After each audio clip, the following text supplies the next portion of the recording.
번째 이제 정정 신청을 보실까요? 정정 신청은 이제 수정을 할 수 있다는 게 바로 정정 신청입니다. 뭐가 잘못 기재가 됐을 때 그입니다.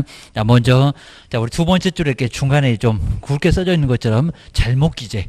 그러니까 처음에 신고했는데 뭐가 잘못 기재됐을 때 정정 신청. 우리 시험 문제가 다음 중에서 정정 신청할 것은 이런 식으로 해가지고 시험 문제 네 번째 또 있었습니다. 충분히 뭐 4개, 5개 만들 수가 있을 겁니다. 자, 먼저 첫 번째 한번 읽어 보실까요? 거의 뭐 잘못 기재된 건 거의 없을 건데 뭐가 잘못 기재가 됐다입니다. 주소지. 저 서울 사는데 갑자기 대전 사는데 이러면 바꿔줘. 요 소리입니다. 자, 먼저 박스를 먼저 한번 잘 보실까요? 요 박스가 이제 정정 신청할 것은 기억이냐, 니은이냐 이렇게 시험 문제 내봤었습니다. 형태도 거의 내면은 비슷하게 낼 겁니다. 시험 문제감이 되긴 될 겁니다. 정정 신청 모르냐 그럴 겁니다. 먼저 첫 번째, 자, 거래 당사자의 주소가 그리고 전화번호가 뭐 숫자 같은 거 잘못됐다는 소리죠. 그리고 휴대전화번호가 좀 잘못됐다. 아직도 011 쓰는데 010 이렇게 나와 있으면 잘못 기재가 됐다고. 라고 실수하면은 자, 요거 이제 정정 신청을 할 수가 있을 겁니다. 그다음에 자, 두 번째, 거래 지분 비율. 거래 지분 비율도 잘못 기재가 될 수가 있겠죠.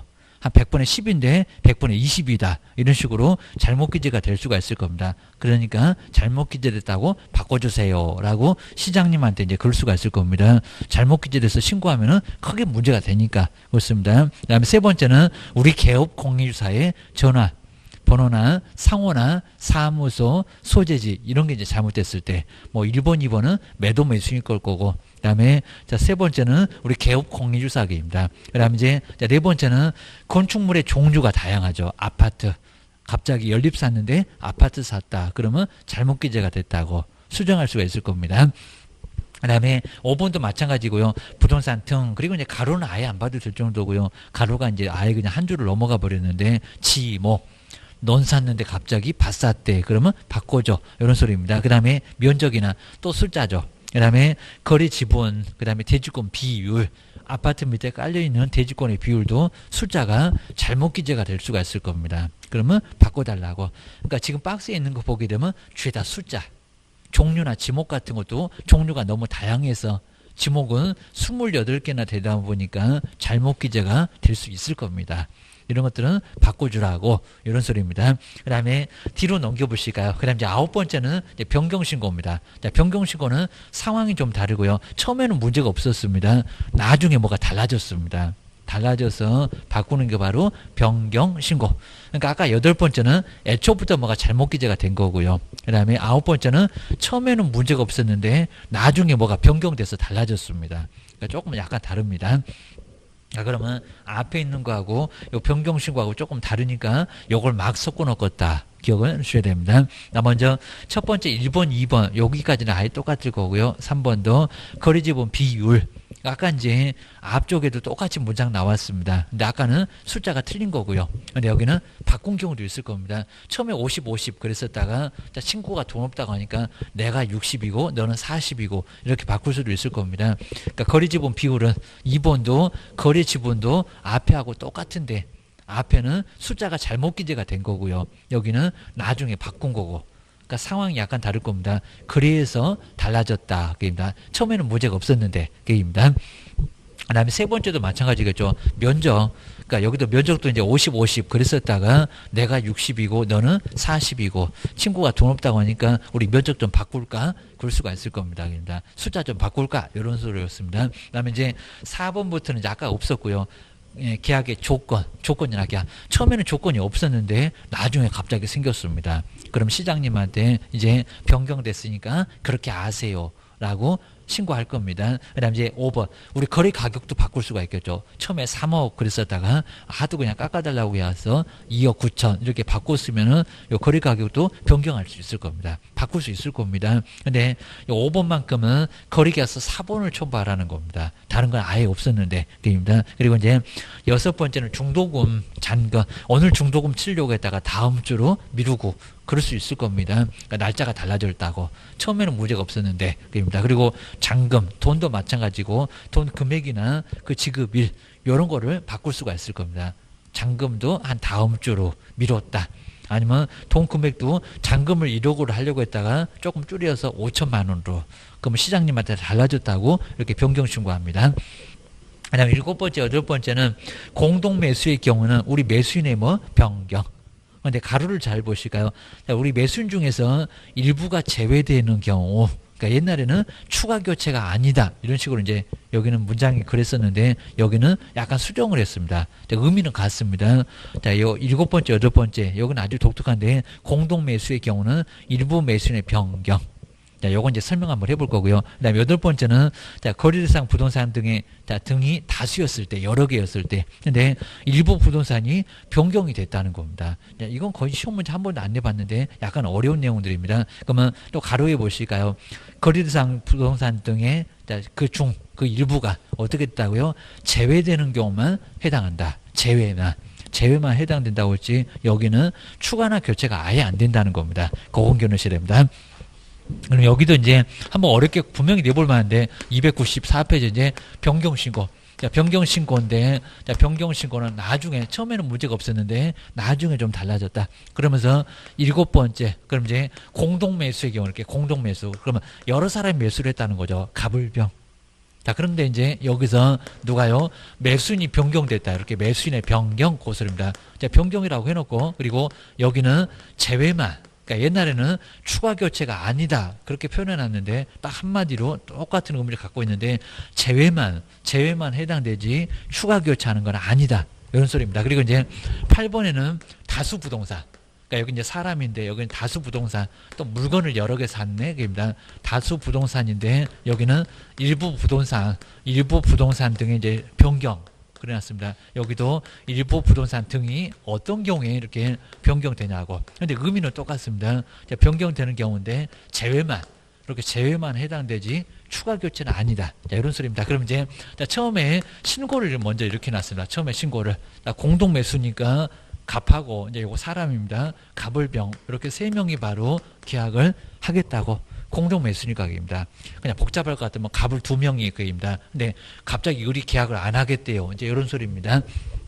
근데 여기 이제 변경 신고가 되는지 보실까요? 그러니까 이게 분명 변경 신고가 안 되는데 막 변경 신고가 가능하다라고 아직 시험 문제 한 번도 안 내봤습니다. 상당히 좀 복잡할 수가 있어요. 근데 요건 될까 안 될까요? 그러니까 이 제외 의미가 뭐냐입니다. 근데 만약에 변경을 이렇게 하겠다는 겁니다. 요 1번 될까요? 갑 그리고 을 그리고 병. 근데 세 사람이 이렇게 이제 계약을 하기로 했는데 한 명을 더 추가하겠다는 겁니다. 그럼 이제 요 병까지. 자, 해서 이제 요 병까지 해서 갑을 병. 근데 요 세 명이었는데 한 명 더 들어가면 정이 나오겠네요. 그러면서 이제 요 세 명 말고 한 명이 더 추가가 됐다.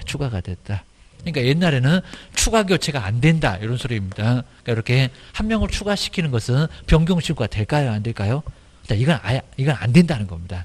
그러니까 이렇게 이제 변경되면은 될 것 같긴 한데, 그러니까 이 제외라는 의미가 늘어났잖아. 이제 이런 소리입니다. 늘어났잖아. 그러니까 이게 만만치 않습니다. 시험 문제 내놓으면 상당히 어려울 수가 있습니다. 자, 이런 식으로 갑자기 없던 사람을 여기서 신고할 때는 정이 없었는데 갑자기 이 사람 누구냐고. 그입니다. 인적사항도 아예 없고 할 건데, 자, 물론 인적사항 집어넣어서 신고를 한다고 하더라도 이건 아예 안 되겠다는 겁니다. 다시 신고해. 이 정도로 좀 까탈스럽습니다. 이런 경우는 추가하는 것은 아예 이런 거는 안 봐주니까 이거는 변경 신고 대상이 아예 아닙니다. 그럼 요건 이제 없던 걸로 아예 신고를 하고 나서 요걸 다시 신고해야 됩니다. 종인 누구냐고 조목조목 신고해. 그입니다. 그러니까 이런 거는 새로 신고해야지 이건 제외가 아예 아니라는 겁니다. 자, 그러면 3대 3으로 한번 맞춰볼까요? 그럼 이제 두 번째. 병을 빼버리고 그냥 정으로, 그리고 이제 갑, 그리고 을, 그 다음에 정말 병 뺐습니다. 병 빼고 정으로. 그러면 3대 3이 맞았습니다. 근데 이것도 된다 안 된다? 이것도 안 됩니다. 그러니까 이거 이제 교체입니다. 교체. 왜 선수 바꿨냐? 그입니다. 여기는 병이라고 해놓고 왜 신고할 때는 또 다시 바꿔갖고 정이 갑자기 없었던 정은 왜 들어왔냐고입니다. 자, 이거 놀랜다. 그입니다. 교체도 안 된다. 그러니까 옛날 우리 법에서는 바로 요거 개정하기 바로 전에는 추가 교체는 안 된다 이렇게 나왔습니다. 자, 그러면 요거는 정말 요것도 신고 대상은 아니다. 그입니다. 그럼 도대체 뭐 어떻게 하라고 그입니다. 자, 세 번째, 제외니까 누가 좀 빠져라 그럽니다. 요 두 개가 안 되면 그러면 갑하고 을 보실까요? 자, 갑을로 이렇게 변경됐다고. 그죠? 요건 된다는데, 그죠? 요건 된다는 겁니다. 병이 제외됐네. 입니다. 그리고 뭐 여기서 이제 병 외에 다른 사람을 이렇게 추가시켜도 안 되고, 그리고 3대3 맞췄다고 하더라도 병을 빼고 정을 왜 넣냐고. 입니다. 얘 누구냐고. 이러니까 이건 아예 안 된다는 겁니다. 그 다음에 네 번째, 그냥 병만, 이렇게 병만. 이것도 신고가 된다, 안 된다? 그죠? 된다. 제외니까 이제 둘이 빠졌네. 둘이 제외됐네. 그러면 가능해. 이러고. 그러니까 숫자가 아예 그냥 확 줄어들어야 됩니다. 3대3도 안 되고, 그러니까 여기서 이제 있던 사람 중에서 병이 빠졌네. 그리고 갑을 2명 다 빠졌네. 이건 됩니다. 그러니까 요 두 개가 이제 요게 변경신고 대상이지, 나머지는 비슷해 보여도 정말 이건 유사품이지, 이건 변경신고가 안 돼. 안 되게입니다. 추가 교체 안 된다니까 요소리합니다. 요게 바로 제외다. 그입니다. 병이 제외됐네. 가불이 제외됐네. 이게 제외요. 요런 소리입니다. 그러면 여기도 이제 마찬가지죠. 요거 이제 다수 부동산이면 A, B, C 자 이런 식으로 이제 계약을 했다가 갑자기 없었던 A, B, C, D 자 이런 식으로 이제 신고하면 된다, 안 된다? 안 된다. 왜 또 D가 들어왔냐? 그입니다. 마찬가지로 이제 C를 빼버리고 A, B, D 이것도 이제 요가 유사한데 이것도 안 된다고 그입니다.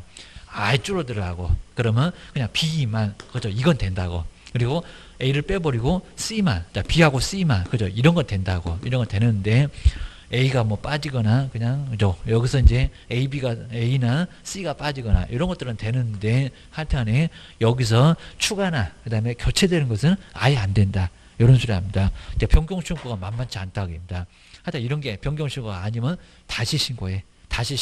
이렇게 하고 있습니다. 자, 이런 게 이제 한 번 정도 나오게 되면 상당히 좀 어려울 것 같고요. 그리고 이제 10번째는 신고 내용 조사는 지금 보기에는 조금 많이 어렵습니다. 그냥 뒤로 한번 넘겨보실까요? 그리고 뭐 시험 문제도 크게 나오진 않은 내용들이니까 한번 12번째까지. 그리고 꼭 한번 봐주셔야 될 게 298페이지. 요게 이제 부동산 거래계약 신고서. 그러니까 매매계약서 쓰면은 우리가 요걸 아예 그냥 손으로 직접 써서 가든지 여기 인터넷으로 열립니다. 요걸 다 입력해서 보내야 됩니다. 그리고 꼭 한번 보내시기 전에 요걸 수정을 또 하기도 상당히 골치 아프고 막 이러니까 제대로 여기서 정말 주민번호 맞았는지 한번 출력해서 꼼꼼하게 한번 본 다음에 나중에 보내셔야 됩니다. 안 그러면 아주 수정하는데 골치게는 아픕니다. 자, 먼저, 자, 첫 번째 우리 매도인은 누구고, 매수인은 누구고, 자, 위에 쭉 보시는 것처럼 이게 이제 거래 당사자의 인적사항.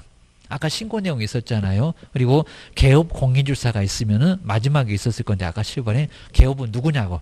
그 다음 아래 보시면 이제 무슨 소재지 지목 면적 아까 있었잖아요. 무슨 물건을 거래했니? 요 소리 나오죠. 그리고 아까 4번에 종류만 따로 있었죠. 저기 위에 종류가 있네. 그러니까 신고 내용들을 이렇게 서식으로 만들어 놨습니다. 그 다음에 가격. 아까 가격 있었잖아요. 시장님이 제일 궁금해하는 게 가격이요. 그럼 이제 가격에 따라서 세금이 들어온다고 시공구청도 세금 들어오면 좋아라고 할 겁니다. 그 다음에 총 실제 거래 가격, 그리고 이제 그 아래 이제 종전부동산은 뭐니, 그리고 11번째 아까 계약의 조건이나 기한이 있으면 그 조건이 뭐냐고, 이런 것들을 신고를 해주라는 겁니다. 그 다음 아래다가 이제 매도인은 누구고 매수인은 누구고. 근데 만약에 우리 개업 공인주사가 신고하러 가면은 매도 매수는 그냥 쓰지 말고요. 거기에 개업 공인주사만 거기다가 서명 또는 날인하고, 그 다음에 여기다 이제 누구 서울시장님 받아라, 구청장님이겠죠. 종로구청장님 받아라, 이런 식으로 이제 써서 내면 될 겁니다. 그리고 오른쪽에 볼까요? 그리고 요게 이제 투기과열지구에서 다른 지역이 아니라 하여튼 서울이나 우리 세종시 같은 경우는 다 투기과열지구로 다 묶여 있습니다. 투기과열지구는 요 자금 조달이나 입주계 이걸 따로 마련해서 따로 써서 또 내야 된다는 겁니다. 왼쪽 것만 쓰는 게 아니라 그 다음에 오른쪽에 있는 자금 조달 입주계에서 저기 뭐 대전이 됐건 광주가 됐건 저기 아래쪽이 됐건, 자, 대부분은 또 투기과열지구는 아니니까 경상도가 됐건 아니면 전라남북도가 됐건 제주도가 됐건, 자, 그런 적은 왼쪽 거 신고서만 써서 내면 될 건데 나중에 투기과열지구는 오른쪽 것도 써서 내라. 돈을 어떻게 마련할 건데 이사는 언제 갈 건데 좀 아주 철저하게 투기인지 아닌지 이런 걸 점검하겠다는 겁니다. 아, 그러면 그 서식 자체는 뭐 시험 문제는 안 낼 건데 그 1번처럼 자금 조달, 지금 현재 가지고 있는 돈이 어떻게 되니? 라고 그거 다 체크하는 소리고요. 그 다음에 돈을 빌릴 거요. 차입금. 그런 것도 나오죠. 저 무섭다는 9번에 막 사체도 나오죠. 입니다. 자, 그런 거 보면서 너는 어떻게 준비할 거니? 이런 식으로 계획을 수립하라는 겁니다. 그러니까 한꺼번에 계획은 아직 수립 못 했는데요. 그럼 왼쪽에 있는 신고서만 먼저 내고 나머지 입주 계획서 이런 것들 나중에 내도 괜찮다는 겁니다. 그 다음에 아래 이제, 자, 13번째는, 자, 언제 이사를 갈 거예요? 누가 이사를 갈 거예요? 거기 나오죠. 본인이 입주할 건지, 본인 외 가족도 입주할 건지, 그리고 몇 월에 이사를 갈 건지, 정말 아주 조목조목 다 썼네라는 거죠.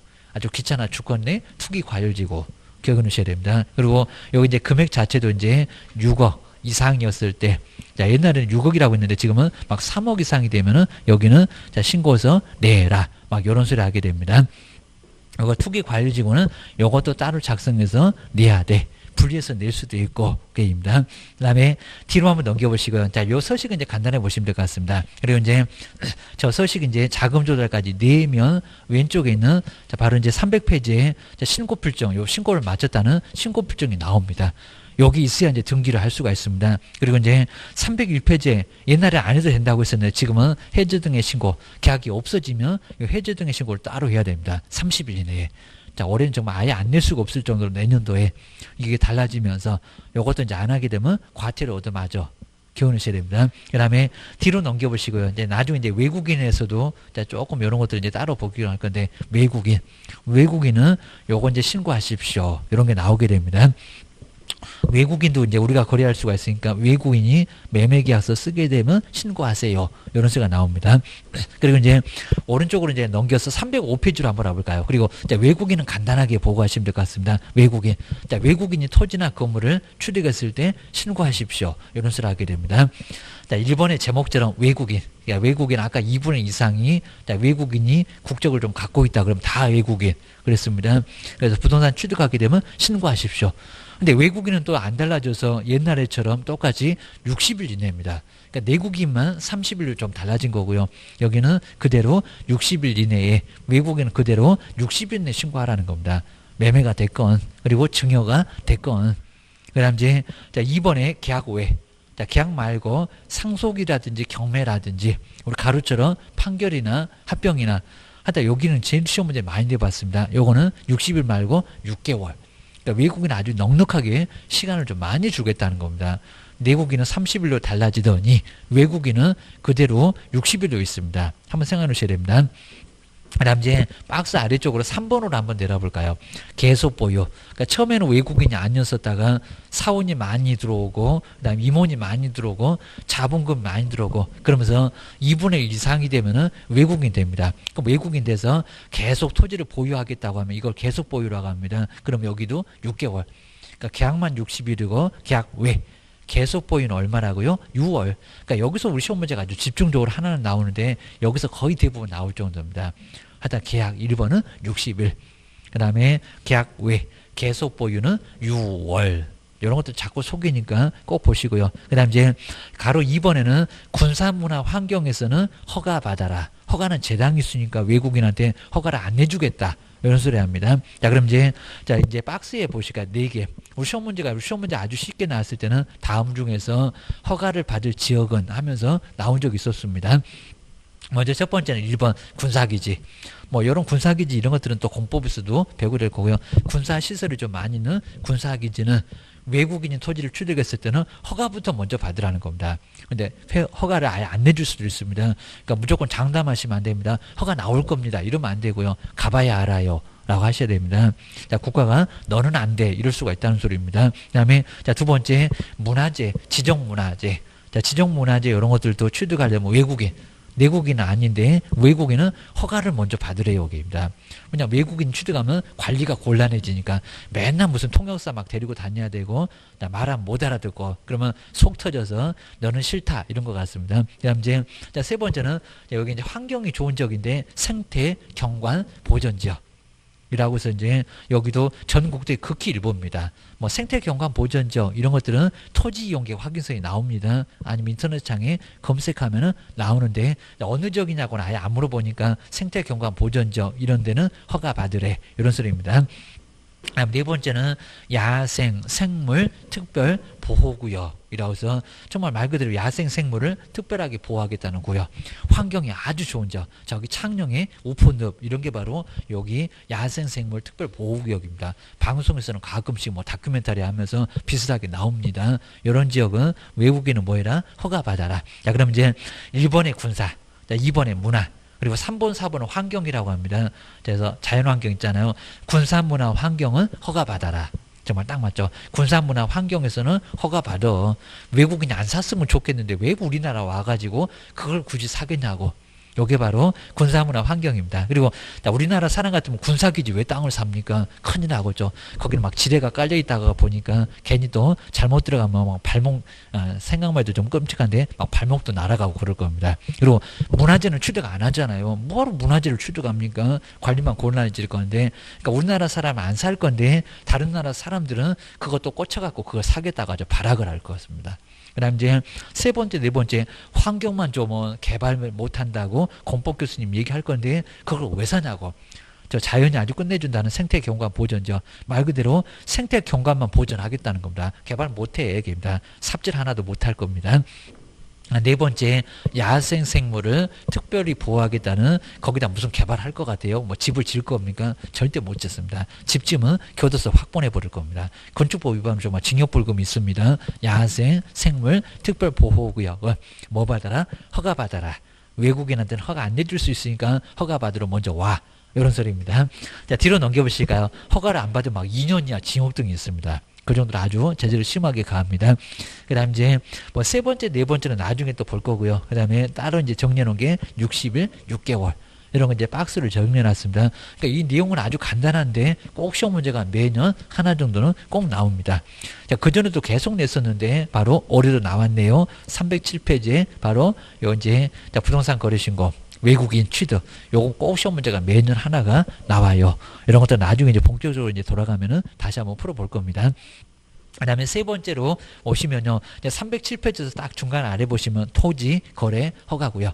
그러니까 여기 제목처럼 토지를 거래할 때는 허가부터 먼저 받으세요. 자, 그러면 왜 토지를 거래하는데 허가부터 받으라고 구역을 정해놓고 허가를 받게 할까요? 투기가 심하게 발생하니까. 자, 그런 적은. 그래서 이제 하여튼 뭐 서울이 됐건 저기 뭐 세종시가 됐건 다 검색해 보게 되면 토지거래 허가구역 지역마다 다 있습니다. 몇 군데는. 그래서 이제 그런 지방은 좀 적긴 할 건데 수도권에는 상당히 좀 많습니다. 거기는 토지거래 허가구역이요 라고 하는 게 바로 토지거래 허가구역. 투기 때문에 허가부터 먼저 받아. 계약서 쓰기 전에 허가부터 먼저 받으러 오라는 겁니다. 안 내줄 수 있다니까 이런 소리 합니다. 그럼 이제 뒤로 한번 넘겨보실까요? 근데 이제 뭐 주거적, 상업적 해가지고 이제 여기서 허가를 받아라. 그리고 허가구역은 또 어떻게 정하는지. 자, 이런 것도 구체적인 내용들은 아예 안 낼 정도인데 법에 있으니까 쭉 한번 써놨고요. 그리고 자, 뒤로 한번 넘겨보실까요? 자, 허가를 어떻게 받는지 이렇게 쭉 나오게 됩니다. 자, 참고만 좀 해놓으시고요. 그 다음 이제 토지를 또 이용을 해야 된다. 자, 이런 게 이제 바로 312페이지. 여덟 번째도 약간 중요하겠는데 2년 그리고 4년을 써야 되는 기간 그리고 5년을 써야 되는 기간. 자, 이미 이런 것들은 시험 문제 정말 내본 적이 있었고요. 한번 간단하게 봐주시면 될 것 같습니다. 그 다음에 여기도 이제 뒤에 저기 막 벌칙까지도 쭉 나와 있습니다. 자, 토지거래 허가구역이라고 해서 이제 그 정도만 간단하게 봐주시면 좋을 것 같습니다. 네, 요 부동산 거래신고가 상당히 좀 생각보다도 많이 어려워서 그다음 상당히 좀 여기서 단원 자체를 좀 어려워하십니다. 다들 공부 이제 끝까지 계속 하실 때도 부동산 거래신고가 상당히 어렵다. 자, 대신 오늘 시험 문제는 크게 많이 어렵지는 않습니다. 그래서 한번 간단하게 봐주시면 좋을 것 같습니다. 그리고 이제 오늘 이제 두 번째 시간에 정말 아주 또 중요한 게 바로 이제 확인 설명서. 자, 우리 실무 쪽에서 이제 실무가 이제 한 10개 정도 나오긴 할 건데 작년도에는 실무만 아주 어려웠습니다. 이제 나중에 이제 올해가 되긴 할 건데 바로 이제 실무 쪽에서는 상당히 어려운 쪽이 있었으니까 한번 간단하게 좀 봐주시면 될 것 같고요. 그래서 이제 바로 이제 자, 묘지도 쭉 나오긴 하는데 자, 먼저 자, 묘지 문제부터 한번 먼저 보고 하는 게 자, 순서적으로 봤을 때는 묘지를 한번 보고 나서 이제 설명을 한번 자세하게 해보겠습니다. 자, 먼저 380페이지로 한번 와보실까? 380페이지. 자, 380페이지에서는 꼭 한번 생각해 보실 게 우리 묘지 문제. 아마 묘지 문제는 상식적으로도 상당히 좀 괜찮습니다. 묘지, 내 땅 위에 묘지가 있었을 때 가만 놔두게 되면 분묘기지권이 성립해서 묘지를 치우라고 못합니다. 자, 그런 아주 골치 아픈 문제가 있으니까 조심하시고요. 그리고 자, 임야를 중개했을 때는 묘지가 꼭 있을 겁니다. 그 묘지 함부로 이장용을 못합니다. 자, 그런 게 있으니까 정말 조심하셔야 됩니다. 먼저 5번. 자, 380페이지 쭉 중간으로 아래 내려와서 이제 분묘기지권 한번 보시가 분묘기지권. 근데 묘지 문제는 꼭 매년 한 문제는 나온다 생각을 하셔야 됩니다. 자, 묘지 꼭 중개할 때 중요하니까 그래요. 자, 이런 소리입니다. 자, 먼저 가로를 1번해 볼까요? 이제 시간이 아주 오래 가면요. 좀 이따 이제 설명해 볼 겁니다. 분묘기지권이 성립한다. 그럼 이장 요구를 못 한다. 그러니까 분묘를 설치한 사람이 권리를 갖습니다. 이장해 그럼 왜 이장해? 라고 해서 따질 수가 있다는 겁니다. 누가 그렇게 계속 놔두래? 이런 소리였습니다. 자, 먼저 첫 번째 가로 1번에 이제 여기가 이제 상당히 좀 중요할 건데요. 분묘기지권은 언제 성립하냐고입니다. 분묘기지권. 방송에서도 가끔씩은 나옵니다. 먼저 점유 오랫동안 분묘를 설치한 사람이 오랫동안 점유를 계속하고 있었다는 겁니다. 자그마치 20년이나. 자, 그입니다.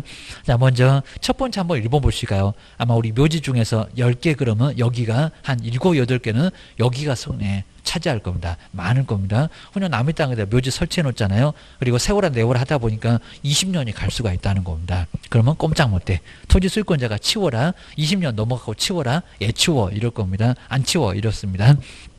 치우지 아예 못합니다. 자, 먼저 자, 1번 보실까요? 이게 권리로 발생하다 보니까 조심하시라고 합니다. 지금 내 땅 위에도 묘가 있다 그러면 치우라고 해야 됩니다. 20년이 안 갔으면 타인 소유의 토지에다가 바로 여기입니다.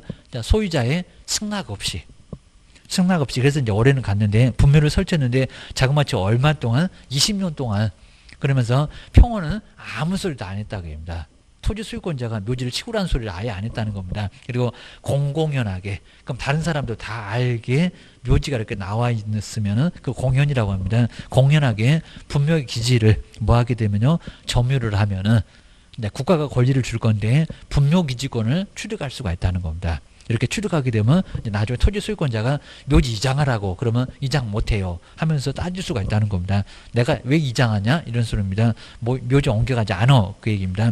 자, 치우라고 아예 하지를 못하고요. 그리고 이제 381페이지 보시니까 이제 또 하나가 있는데 여기는 이제 두 번째 세 번째는 20년하고 상관이 없습니다. 바로 성립 기억하셔야 됩니다. 2번에서는 매매인데 자기 소유의 토지에다가 처음에는 자기 땅이었을 겁니다. 그래서 분묘를 설치를 했는데 그 후에 별도의 특약 없이는 우리 매수인이 묘지 이장하는 소리를 아예 안 했습니다.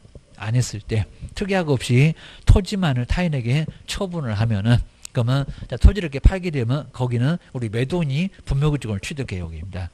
여기 20년하고도 상관이 없습니다. 바로 취득. 근데 이제 최근에 우리 판례에서는 요 2번은 갑자기 지료를 내야 된다라고 하는 땅값을 내야 된다라고 하는 판례가 이제 들어왔습니다. 야, 그거는 꼭 조심해 두셔야 되고요. 아직 오늘 시험 문제는 안 나왔고, 그입니다. 그리고 이제, 세 번째는 동의를 받으면, 동의를 받았을 때도 분묘기지권이 성립할 수가 있다는 겁니다. 한번 기억하셔야 됩니다. 그럼 이제 5번, 정말 아예 그냥 계속 그냥 묘지를 설치했는데도 가만 놔두다 보니까 아주 골치 아픈 일만 정말 아주 많이 생겼다는 겁니다. 그래서 이제 요 380페이지에서 요 분묘기지권은 정말 이제 우리가 상식적으로도 잘 알고 오셔야 되고요. 그리고 이제 누가 땅을 갖고 있대, 친구가 가족이 갖고 있대, 그러면 요 분묘기지권이 성립하게 되면 상당히 골치 아프다는 겁니다. 이제 묘지 이장, 분묘기지권 성립하게 되면 이장 요구를, 묘지를 이제 저기 치우라고 싸들고 나가라고 이장 요구를 못하는 권리가 바로 분묘기지권, 이런 권리가 생긴다는 겁니다. 누가 가만 놔두래? 요 소리였습니다. 먼저 이제 성립하는 경우는 시험 문제는 여기서도 이제 바로 나오고요. 요 세 가지 경우가 이제 성립하면은 분묘기지권이 세 가지가 성립하게 되면 성립해요. 그러니까 여기서 하나라도 이제 성립하게 되면 그거 분묘기지권이요. 입니다. 먼저 첫 번째는 점유가. 요 점유가 이제 가장 많을 겁니다. 그냥 남의 땅에다 묘지 설치해놨는데 아무 소리 안 했다. 요 소리입니다. 자, 그럼 이제 먼저 20년간, 20년입니다. 그러니까 요 시간이 바로 20년은 가야 됩니다. 그래서 이제 묘를 이제 설치해놓고 나서 20년 동안 평온하면서도, 그러니까 평온. 평온이라는 소리가 치워라 그 소리가 없이 그냥 아무 소리 없이 그냥 평온한 게 그대로 갔다는 겁니다. 나중에 이제 저기 민법에서도 시효 취득할 때도 이제 배우실 겁니다. 20년 동안 아무 소리 없이 평온하게 그대로 갔다는 겁니다. 그다음 이제 공연하게 공연 이런 식으로 이제 공공연하게 이렇게 이제 묘지를 뭐 하게 되면요, 점유를 하면은 여기에 20년 가게 되면 분묘기지권이 성립한다는 겁니다. 보셔야 됩니다. 그럼 이제 한번 보실까요? 이제 갑이 이렇게 이제 토지 소유권자입니다. 토지 소유자. 그러니까 이 토지 소유자가 을이 이런 식으로 분묘를 이렇게 설치해 놨다는 겁니다. 분묘를. 누가? 을이. 그럼 이제 여기 이제 돌아가신 분은 이제 병인데, 병은 이제 아버님이나 되겠죠. 아버지 해서 이제 사자, 돌아가신 분이니까 이렇게 돌아가신 분을 이렇게 분묘를 설치해 놓고, 근데 우리 토지 소유권자가 자그마치 얼마 동안요? 20년 동안, 20년간 아무 소리 없이 그냥 평온하게, 그러니까 평온한 소리가, 요거 평온, 이장욕을 아예 안 했다는 겁니다. 이장욕을 했으면은 여기 이제 시효가 아예 성립하지 않아서 치워야 됩니다. 근데 여기는 이장욕을 안고 가만 놔두고 그러면 그냥 설치도 된다는 소리 아닌가? 입니다. 뭐 이 사람이야 그런 소리 생각은 아니겠지만 알았으면 내가 치우라고 했을 건데 그럼 왜 진작 얘기 안 했냐고, 이런 소리입니다. 20년 동안 평온공연하게, 그리고 공공연하게. 자, 요 공연이라는 공공연이 바로 이렇게 분묘를 이렇게 내놓고, 자, 좀 더 이제 평장이 암장이 안 된다는 소리가 묘지는 이렇게 내놓으라는 겁니다. 내놔라. 자, 이런 식으로 해서 하여튼 20년간, 20년이라는 세월이 가면은, 정말 세월이 가게 되면 분묘기권이 성립할 수 있다는 겁니다. 보셔야 됩니다. 만약에 이제 1990년에 여기서 이제 분묘를 뭐 여기서 한 1월 뭐 2일 정도에 설치했다. 그럼 여기다 이제 20년 가니까 2000 바로 10년, 그리고 1월 딱 2일 되면 분묘기지권이 성립하게 된다는 겁니다. 자, 이미 성립했죠, 입니다. 자, 지금 이제 2019년이라고 하게 되면 내년 또 20년이라고 하게 되면 이미 성립했네. 이렇게 되면 치워라. 이건 절대 안 된다는 겁니다. 자, 주의하셔야 됩니다. 근데 만약에 이제 2000년, 자, 이렇게 이제 2000년이라고 하게 되면 아직은 또 시간이 남았겠죠. 자, 여기도 이제 한 1월 1일이면 2020년은 돼야 되니까. 그럼 이제 시간이 남았으니까 지금 거의 이제 1년밖에 안 남았네요. 그럼 치우라고, 빨리 치우라고. 안 그러면 2020년 또 1월 2일 되자마자 분묘기지권 성립하게 되면서 치우세요. 그럼 못 치워요. 이렇게 나설 수 있다는 겁니다. 근데 심하다는 게 이게 지료가 없다는 소리입니다. 땅값. 내 땅 위에 묘지를 쓰고 있네. 그럼 사용료 내. 이럴 것 같은데 요 지료가 없어요. 지료. 토지의 사용료. 우리가 이제 토지의 사용료를 우리 건물 같으면 월세 그런데 토지의 사용료를 바로 지료 그럽니다. 지료. 땅값. 땅값 내놔. 그러면 내놓기는 뭘 내놔? 그러니까 우리 법에서 봤을 때는 그렇게 20년 동안 왜 가만히 있었냐고, 이런 식으로 권리 위에 주무시는 분을 보호를 안 한다는 게 법의 철저한 원칙입니다. 따졌으면 치워찌개입니다. 왜 아무 소리 안 하다가 이제 와갖고 30년 되니까 갑자기 그럼 불안해서 살겠냐고, 살겠냐고, 네가 잘못했잖아, 요 소리 합니다. 이런 식으로 이제 아무 소리 안 하면 정말 20년 가자마자 분묘기지권 성립해서 치워. 그럼 못 치워. 땅값 쪽으로 못 줘. 이러면 끝나버린다는 겁니다. 자, 이런 식으로 계속 갈 수밖에 없다는 겁니다. 이렇게 권리에 주무신 대가가 이렇게 가혹하다는 겁니다. 땅값도 못 받아. 걸치만 아파. 그러면 내 임야 땅값이 이제 나중에 떨어지고, 그리고 요거 팔려고 했을 때 우리 매수인도 이거 못 치워. 그러면 요거 이제 다 빼버릴 겁니다. 땅값 자체가 떨어져서. 토지 가치만 떨어집니다. 누가 주무시래? 요 소리였습니다. 두 번째가 이제 만약에 이제 매매를 했을 때, 근데 매매했을 때는 여기는 이제 아예 20년하고 관련이 없다는 겁니다. 자, 그럼 이제 여기 이제 상황이 좀 다를 건데요. 아까 이제 갑이, 근데 여기 이제 갑이 여기서 이제 남의 땅이었는데 여기는 갑이 자기 땅에다가, 여기서 땅 주인이, 여기서 이제 땅 소유권자가 어차피 자기 땅이니까 입니다. 땅 소유권자가. 그러면 여기서 이제 분묘를 설치하신 사람도, 그러니까 여기하고 다르죠. 여기는 남의 땅에다가 다른 사람이, 여기는 자기 땅에다가 그리고 그 위에다가 분묘기입니다. 그러니까 여기 이제 여기도 이제 마찬가지 병이, 그럼 여기 이제 우리 갑의 부모님이 되겠죠. 갑의 부모님을 바로 자기 땅이니까 묘지를 설치했다. 그 소리입니다. 근데 조심하실 게 여기는 매매가 됐다는 겁니다. 그럼 이제 을한테 이제 이렇게 매수, 이제 토지를 매수한 사람이 을인데, 요거 토지를 사왔는데 요 갑의 분묘를 이장하라. 자, 이장 요구, 이렇게 이장 요구한다는 특약 없이 그냥 아무 소리 없이 그냥 땅만 사왔다는 겁니다. 누가? 을이. 자, 그럼 이제 우리 이제 을도, 자, 본인 생각에는 저거 치워야 되는데 이렇게 깜빡해서 잊어버렸다고 하더라도 나중에 매매할 때 아무 소리 없으면 여기 20년 상관없이 바로 성립합니다. 바로 성립. 이런 경우가 생기면, 그리고 이제 이렇게 이제 이런 관계가 딱 성립하게 되면 그 후에 뭐 정이 됐건 막 무가 됐건 누가 됐건 간에 여기 계약한 사람은 이걸 다 떠안고 갑니다. 또 마찬가지입니다.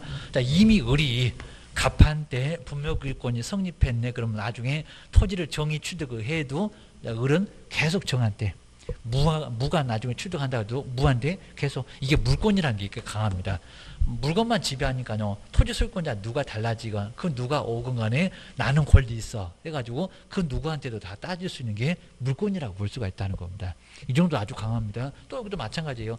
이런 일이 발생하면은 그 후에 매매를 한 사람은 저거 다 꼼짝 못해. 이 정도로 아주 골치 아파질 수 있다는 겁니다. 여기 막 A, B, C가 계속 여러 번 매매를 한다고 하더라도 이 권리는 모두 다 누가 갑이 다 주장할 수 있다는 겁니다. 자, 기억하셔야 됩니다.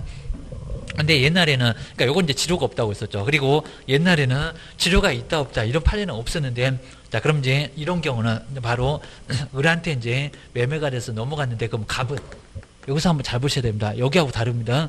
자기 땅 위에다가 묘를 설쳤는데 이제 여기는 이제 팔렸으니까 자기 땅이 아니네. 자기 땅이 아니네. 그러니까 처음에 이제 자기 땅에서는 뭐 지료 내릴 건 없잖아요. 근데 그럼 이제 자, 을이 가져갔으니까 남의 땅이 됐네. 그럼 이 사람은 지료가 있겠냐고 없겠냐고. 그러니까 여기는 20년 갔으니까 지료 내지 말라는 겁니다. 20년이나 갔잖아. 이랬으니까 그동안 고생했다고 지료 내지 말라고 그랬는데 여기는 자기 땅. 바로 성립도 시켜주잖아요. 자, 그러면 여기서 우리 갑은 지료를 내야 되냐고 안 내야 되냐고. 내야 돼요. 그러니까 여기에 판례가 한 2015년도에 나오면서 이거는 지료 내야 된다라고 지료. 아직 우리 시험 문제까지는 안 나왔는데 이거는 지료 있어요. 지료가 있습니다. 지료가. 아주 골치 아파집니다. 그러면은 여기서 이제 토지의 사용료를 내야 될 건데 우리 보통 법정지상권에서 요 지료는 감정가, 요 감정가라고 합니다. 감정가는 시세입니다. 감정가 몇 퍼센트냐면 5%에서 7% 정도를 요 정도를 지료로 받을 수 있다고 합니다. 이게 주료가, 땅값입니다. 지료입니다. 자, 그러면 여기서 이제 보셔야 될 게 만약에 감정가가 여기서 이제 상당히 좀 크다고 하면 한 2억. 한 2억이라고 볼까요? 감정가가. 요 감정가는 시세를 얘기합니다. 공시 가격 말고, 그러니까 부담됩니다. 시세. 주변에서 이제 저거 임약 얼마예요? 부동산 가보면 시세가 나올 겁니다. 자, 그 시세의 5%나 7%. 그러면 이게 5%하고 7%가 감이 안 잡히실 건데 2억에다가 5%면 얼마일까요? 1,000만 원. 1,000만 원 나옵니다. 근데 요건 2년분입니다. 2년분인데 얼마라고요? 5%면 1,000만 원. 250이니까 1,000입니다. 자, 100이 아닙니다. 요건 5%는 1,000만 원이나 나옵니다. 그리고 만약에 7% 정도가 되면요. 27에 14, 1,400. 그러면 저거 묘지를 설치하는데 정말 요거는 정말 상당한 부담이 되죠. 매년 자, 지료를 1,000만 원씩 내야 됩니다. 1,400 내야 됩니다. 그럼 이제 요게 지료가 이제 부담되고 그러면 어떡할까요? 싸들고 나가시겠죠? 이 정도로 이제 지료가 있습니다. 지료가. 요거 생겼습니다. 그리고 이제 우리 판례가 만약에 2년분, 그러니까 2년분 이상이 뭐가 되면 2년분 이상이 연체가 되면은 요건 이제 우리가 배우건 안 배우건 정말 우리 권리 보호를 위해서는 이런 거는 내 땅에 묘 있어. 그럼 이거 다 뒤져갖고 정말 다 내보내야 됩니다. 하여튼 20년 안 됐으면 절단을 내야 됩니다. 안 그러면 안 된다는 겁니다. 그리고 2년분 이상 연체가 되면요. 그러니까 안 냈다. 이거 뭐 딱 1년분이 딱 2번 안 내면 바로 분묘기지권 소멸한다고 합니다. 분묘기지권 소멸. 분묘기지권이 소멸하게 되면 너는 권리가 없다. 그럼 나중에 을 매수인 쪽에서 싸들고 나가, 안 나가. 그럼 이거 강제로 철거하고 비용을 받아냅니다. 그리고 안 낸 돈, 그러면 벌써 2,000만 원 될 거고, 2,800만 원 될 거고, 그 돈도 재산을 압류해서 받아낼 수가 있습니다. 자, 이 정도니까 이제 아주 골치 아파질 수가 있습니다. 그래서 이제 이 분묘기지권이 뭐 한다? 이렇게 이제 소멸한다. 자, 이런 식으로 해서 이제 소멸하게 되면서 상당히 더 골치 아파질 수가 있습니다. 한번 이런 것들은 꼭 기억하셔야 됩니다. 자, 그 다음에 이제 세 번째는 이제 동의가 있습니다. 동의. 이렇게 이제 동의. 해서 이제 요게 이제 자, 요게 이제 동의를 받았을 때인데, 자, 요건 이제 동의면은, 자, 먼저 갑의 토지에다가, 근데 요거하고 이제 비슷하겠죠. 근데 여기 을이, 그리고 토지 소유권자, 갑의 동의를 받아서 땅에다가, 그죠? 땅을 빌려서, 자, 묘점 설치합시다라고 이렇게 동의받으면 요거 20년 상관없이 바로 이제 분묘기를 이렇게 설치해 놓으면 여기는 바로 설치하는데, 근데 동의를 받았을 때는 여기는 지료가, 그러니까 동의를 받았을 때는 지료가 있을 수도 있고 없을 수도 있을 겁니다. 그러겠죠. 왜냐면 이제 동의를 받았을 때 아주 친한 사이, 뭐 가족 사이나 정말 아주 친한 사이 같으면 우리 사이 무슨 땅값이요 해서 질이 없을 거고요. 근데 전혀 모르는 사람, 그럼 남의 땅에다 묘 설치하면 땅값은 내야지. 자, 이럴 수가 있을 거니까 치료가 있거나 없거나 상황에 따라서 좀 달라질 수가 있습니다. 근데 골치 아파진다는 게 애초부터 치료가 없었네. 그러면 또 매수를 해도 또 치료가 없어. 계속. 그죠? 요 토지를 사온다 하더라도 아예 그냥 껍데기만 사오는 건 다름없겠죠. 저거 이제 치우지도 못할 건데 요 둘이 합의 때문에 그러면 이제 나중에 병이 됐건 막 정이 됐건 이게 매매가 계속 뭐 A, B, C가 됐건 여러 사람이 매매를 해도 이게 또 물건이다 보니까 애초부터 땅값이 없었는데 그러면 땅값 못 받습니다. 근데 만약에 치료가 있었다. 있다고 할 때도 얼마 정도 금액이 되는지도 알아봐야 될 건데 치료가 있으면 또 치료는 받을 수가 있어요. 이런 식으로. 그래서 이제 하다 우리 분묘기지권 이렇게 세 개 중에서 하나가 성립하니까 정말 내 땅 위에 묘지가 있다. 오래된 묘지가 있다라고 했을 때, 그러니까 요게 이제 20년이 애매하게 되면 소송을 가볼 수밖에 없습니다. 저거 치우라고 해도 안 치우고. 자, 그럼 이제 우리 옛날에 뭐 재적등본이 있을 겁니다. 그러면 거기 사망일이 나오겠죠. 재적등본 보게 되면 사망일 따져서 20년 됐냐 안 됐냐. 20년 이미 넘어갔네. 그러면 소송해봐야 소용없네. 자, 안 치운다고 하면 아예 지도도 못 받고 끝까지 참아야 됩니다. 마찬가지로 이제 여기도 마찬가지고요. 근데 만약에 20년 안 됐다 그러면 치워. 그럼 치워야 됩니다. 안 치우면 강제적으로 할 거예요. 그게입니다. 돈도 받아낼 수가 있습니다. 그리고 매매가 됐을 때는 자기 땅 위에다가 분묘 설치했다. 근데 땅만 팔았다. 그러면 남의 땅이 됐네. 땅값은 내야지 이거입니다. 땅값은 내야지. 감정가 5%나 7%는 상당히 부담된다는 겁니다. 그러면 결론적으로 치료 때문에 치울 수도 있겠다. 그입니다. 보셔야 되고요. 남제 동의를 받았다. 그입니다. 여기도 이제 20년 상관없이 성립하게 되는데 동의를 받으면은 바로 동의를 받았을 때 치료가 있었는지 없었는지는 요거 두 사람만 알 거예요. 이런 걸 알아보고 나서 계약서를 쓰고 중개를 해야지. 안 그러면 큰 문제가 발생한다는 겁니다. 아마 이미 묘지가 없는 경우는 아예 없을 겁니다. 그냥 땅만 보이면 그냥 무조건 그냥 묘를 설치했으니까. 그리고 아무 소리도 안 한 게 보통 많았으니까 거의 좀 확률적으로 80~90% 다 여기 들어갈 겁니다. 그리고 매매되면서 이렇게 이제 매매되면서는 이제 치워라 이런 경우 많이 있을 거니까 이런 것도 많지 않을 거고요. 그리고 동의를 받아서 설치한다 이런 경우도 거의 그냥 동의 안 해주니까 많지는 않을 건데 요 경우가 정말 많습니다. 웬만하면 20년 된 묘지다 그러면 저거 큰일 났다 치우라고 하기도 못한다. 야, 이 많은 요 감정가 5%나 7%는 꽤나 상당한 부담인데 그 치료도 없어. 이 정도로. 그리고 이제 여기도 지료 같은 경우에는 뭐 묘지가 여기서 뭐 일부분만 여기 차지하고 있으니까 뭐 아예 그냥 땅값 자체를 뭐 쪼갤 것 같아요. 아닙니다. 땅 전체 가격에다가 다 내야 돼. 이 정도니까. 다 쓰고 있잖아, 그입니다.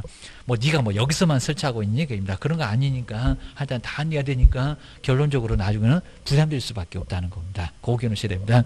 자, 거기에 바로 이제 우리 분묘기지권이고요. 그다음 이제 근데 우리 분묘기지권이 성립하지 않는 경우도 있습니다. 성립한다, 안 한다. 우리 판례 쪽에서는 정말 시험 문제 많이 내봤습니다. 두 번째가 이제 분묘기지권. 자, 금방 보셨던 이 분묘기지권이 다 성립하는 게 아니라 분묘기지권이 먼저 첫 번째는 성립하지 않는다. 자, 먼저 첫 번째는 평분. 이렇게 이제 평분이나 평장 암장이라고도 하는데 평분도 마찬가지 평장. 그리고 여기 이제 암장. 평장이나 암장 같은 경우는 분묘기지권이 성립하냐입니다. 자, 그럼 이제 우리 평장은 50cm 이하를 50cm면 애매할 겁니다. 저렇게 봉우리를 확실하게 내놓으라는 겁니다. 자, 평장이면 이렇게 묘지를 설치하는데 한 50cm 이하면 한 요 정도가 될 건데요. 이렇게 평평하게 애매하게 설치해놨습니다. 그러니까 우리 평장 이런 평분을 50cm 이하라고 합니다. 50cm 이하. 라고 했을 때, 그러니까 우리 갑이라는 사람이 봤을 때 우리 설치를 했는데 이게 묘지 같기도 하고 묘지가 아닌 것 같기도 하고, 그러니까 요분은 약간 애매했다는 겁니다. 내가 정말 묘지라고 확실하게 알았으면 치우라고 했을 거예요. 이런 소리니까 묘지가 이렇게 평평하게 설치해 놓으면 이거는 200년 가도 분묘기지권은 성립하지 않습니다. 그리고 항상 우리 법에서는 저기 신의 성실의 원칙을 위반하고 뒤통수 치고, 우리 법에서 뒤통수 치는 거 제일 싫어합니다. 그러다 보니까 이제 암장, 거기도 여기서 이제 갑의 토지 아래쪽에다가 아예 숨겨서 나오지도 않았고요. 이렇게 쏙 들어가 있는데 여기다 이제 평평하든지 아니면 또 오히려 이제 더 파가지고 여기다 이제 을이 분묘를 설치하겠는데 지만 알고 있어요. 요분이 사자인데 요분은 암장.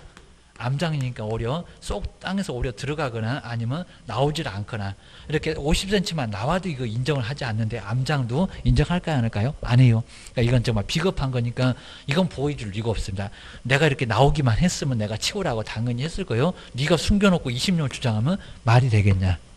라고 하니까 우리 밀법에 이건 신의 성실, 신의 성실의 대원칙은 어느 법이나 다 적용되니까 신의 성실의 원칙에 위반했다. 그럽니다. 뒤통수 치지 말아라. 그럽니다. 이것도 보여주면 다 저렇게 설치할 거예요. 고술입니다. 그다음에 이제 두 번째가 이제 사성을. 자, 이런 게 이제 사성이라고 해서 사성은 둔덕을 치는 걸 얘기합니다. 둔덕. 둔덕을 이렇게 치는 게 사성도, 그러니까 공지가 인정되는데 사성도 분묘기지권에 들어가느냐 입니다. 요 사성은 이제 이런 겁니다. 자, 묘지 이렇게 설치해 놨는데, 자, 뒤에 보게 되면은, 우리 보통 이제 우리 묘지 오다 가다 보게 되면 요거 두툼하게, 이렇게 이제 이렇게 뒤에다가 이렇게 둔덕을 이렇게 쭉 쌓는 것을, 전부 이렇게 뒤에다가 이렇게 둔덕을 만들어 놓는 것을 뭐 이쁘게 이렇게 만든 것 같은데, 요걸 바로, 요걸 사성이라고 합니다. 사성. 근데 이 사성이라는 사성을 보시게 되면 이렇게 쌓아놨으니까 홍수가 막 내려오거나 이렇게 이제 심수도 막을 수가 있고요. 그다음에 요거 이제 묘지를 막 파괴도 좀 할 수가 있을 건데 한번 여기 이제 완충병처럼입니다. 우리 장성처럼입니다. 요거 두툼하게 쌓아놨으니까 묘지를 파손하는 것을 막을 수 있잖아요. 그러니까 이게 이제 우리가 보통 공지도 이렇게 인정을 해주니까요. 공지가 인정되니까 사성도 공진가. 근데 공지라고 요거 이제 공지라고 아예 않고요. 사성 이렇게 둔덕 치는 것은 인정을 안 해줍니다. 분명규칙권 범위 안에서는 게입니다. 그래서 이제 침수도 막을 수 있고 파괴도 막을 수가 있어서 참 여러 가지 좋은 측면은 있는데 사성까지는 아예 아니다. 요 소리 합니다. 근데 만약에 사성까지도 인정해주게 되면요, 묘지가 막 요 정도밖에 안 되는 막 사성을 어디 막 만리장성을 쌓아놓을 겁니다. 자, 이러면 자, 토지소유권자들이 너무 가혹하죠, 진짜로. 이건 너무 심하잖아요. 그러니까 법에서도 이건 정말 너무하잖아. 아무리 정말 공지를 인정해주고 싶어도 이게 공지냐고. 그러니까 만약에 묘지가 정말 침수가 돼가지고 침수가 뭐 아버님 돌아가셨는데 그거 이렇게 뭐 이쁘게 만들었다고 뭐 거기서 웃고 계시니 안 된다고. 자, 이런 식으로 사성 조성하는 거 안 되고 나중에 묘지가 정말 아주 파괴가 돼서 좀 묘지가 좀 흔적 없이 좀 애매하게 좀 돼 있다 그러면 다시 쌓으라고. 다시 쌓으라고. 그러니까 이게 사성은 정말 우리 사치처럼 보고 있습니다. 이것까지 인정해 줄 수는 없어 보입니다. 토지 소유권자한테 너무 가혹해. 아무리 정말 주무셨다고 하더라도 이렇게까지 하게 되면 토지 소유권자가 정말 너무 심하잖아. 얘 뛰어내리게 생겼잖아. 정말 죽어버린다고 할 거니까 우리 판사님은 요 사람도 좀 생각합시다. 입니다. 그래서 사성 조성할 수는 없다. 그러니까 만약에 묘지 이렇게 설치해놨는데 막 이렇게 막 두툼하게 막 묘지를 그냥 사성을 아주 두툼하게 쳐놓으면 요거 치워. 요거 치우라고는 가능하다는 겁니다. 자, 이런 것도 이제 우리 판례로, 그러니까 이런 것도 우리 판례에 다 나와 있습니다. 판례입니다. 그다음 이제 세 번째는 여기 이제 성립할 수 있는지, 근데 여기는 분묘구지권이 성립하는 경우인데 아까도 한번 설명드렸던 공지가 또 인정됩니다. 공지가. 장사 등에 관한 법률에서는 요게 이제 30제곱미터면 얼마 안 되고, 그리고 요거 이제 봉분인데, 봉분은 1m 이하라고 합니다. 아까 평분은 50cm 이하인데, 요거는 1m 이하로 너무 높게도 안 되고, 그리고 묘지에 면적을 크게 설치해도 아예 안 된다는 겁니다. 만약에 이제 30제곱미터를 초과하게 되면, 초과해서는 안 된다고 합니다. 여기도 형벌을 받습니다. 막 1년이나 징역을 얻어맞습니다. 묘지 면적을 너무 크게 하면 안 되잖아. 왜냐면 여기 이제 우리 장사 등에 관한 법률이 바로 묘지의 면적 자체를 좀 규제를 하려고 합니다. 너무 묘지를 크게 설치해 놓으면 온 국토가 다 묘지화 된다. 그리고 지금은 이제 거의 화장하고 비율이 거의 비슷하다고 합니다. 매장하고 화장이 비슷한데 옛날에는 화장은 막 불태운다고 해서 너무 끔찍하다고 거의 매장 다 했잖아요. 이러다 보니까 전 국토가 묘지화가 된다. 라고 해서 이제 법을 만들어 놓다 보니까 30제곱미터를 한 기당 이렇게 시신이 묻히는 한 기당의 면적이 30제곱미터를 넘어갈 수가 없다는 겁니다. 그래서 이런 면적은 꼭 시험 문제 나왔습니다. 근데 성립하는 경우가 분묘기지권에서는 이건 이제 장사 등에 관한 법률 말고 분묘기지권에서는 막 공지도 인정을 했죠. 공지도. 자, 그럼 이제 앞에다가 받침대 이렇게 세울 수 있는, 그러니까 30제곱미터, 그러니까 딱 30제곱미터인데 받침대 세울 수 있는 공간, 요것도 막 인정을 해주고요. 사과 막 굴러다니고 막 그러겠잖아요. 그리고 여기다가 누구 묘지인지 알아야 되겠지, 막 비석상석 세우는 거, 이런 것들도 허용해줘요. 이제 이건 꼭 필요하잖아요. 누구 묘지인지 모르면 안 되잖아, 게임다. 그죠? 너무 심하니까 하여튼 이건 필요한 범위니까 30제곱미터 넘어서 비석상석, 그 다음에 받침대 이런 거 세우는 것 정도는 충분히 가능합니다. 이 정도로 분묘기지권의 범위가 상당히 좀 넓다라고 기억하셔야 됩니다. 그다음 이제 먼저 이제 봉제사의 권리인데 요거는 우리 시험 문제 나온 적이 있었고요. 봉제사의 그리고 권리는 누구에게, 그러니까 이제 우리 묘지 설치해 놓고 나서 뭐 제사 같은 거 또 봉사하는 권리는 누구에게 있느냐. 그럼 여러 사람이 있을 건데 종손에게 있냐, 아니면 종종 다한테 있냐, 아니면 조금 범위가 더 넓을 건데 연고자한테 있냐라고 할 건데 우리 판례는 오로지 종손이라고 했습니다. 오로지 종손. 종손 한 사람만. 종손에게 전속한다라고 했지 종종 아니고 연고자도 아니고 라고 해서 종손에게만 봉제사의 권리가 있다는 겁니다. 보셔야 됩니다.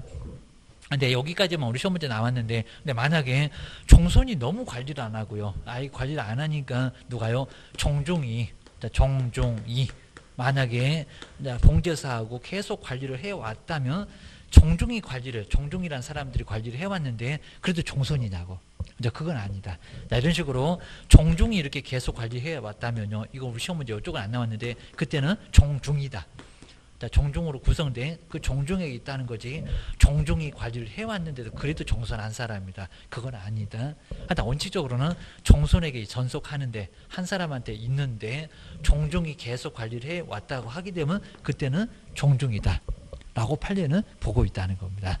자, 기억하셔야 됩니다. 그리고 우리 시험 문제 또 최근에 나온 적이 있었는데 만약에 아까 봤던 것처럼 이 묘지가 아예 그냥 침수가 있어서 파괴가 있어서 묘지가 좀 없어졌다. 근데 다시 복구를 시켜놓으면 계속한다 라고 하고 있다는 겁니다. 그냥 묘지가 한 번 없어졌다고 분묘기지권 소멸했다가 아니라 아예 일시적인 묘실은 복구시켜 놓게 되면 분묘기지권은 계속 유지되고 존속한다 라고 판례는 좀 보고 있다는 겁니다. 이 정도로 분묘기지권을 아주 강하게 보호를 하고 있습니다. 꼭 기억하셔야 됩니다. 이 정도 해놓고 이제 조금만 더 쉬었다가 이제 다음 시간에 바로 확인 설명서. 자, 오늘 이제 중요한 부분들이 바로 실무 쪽에서 나오니까 391페이지는 다음 시간에 거기서 이제 마무리 한번 해보겠습니다. 조금 쉬었다가 계속 해보겠습니다.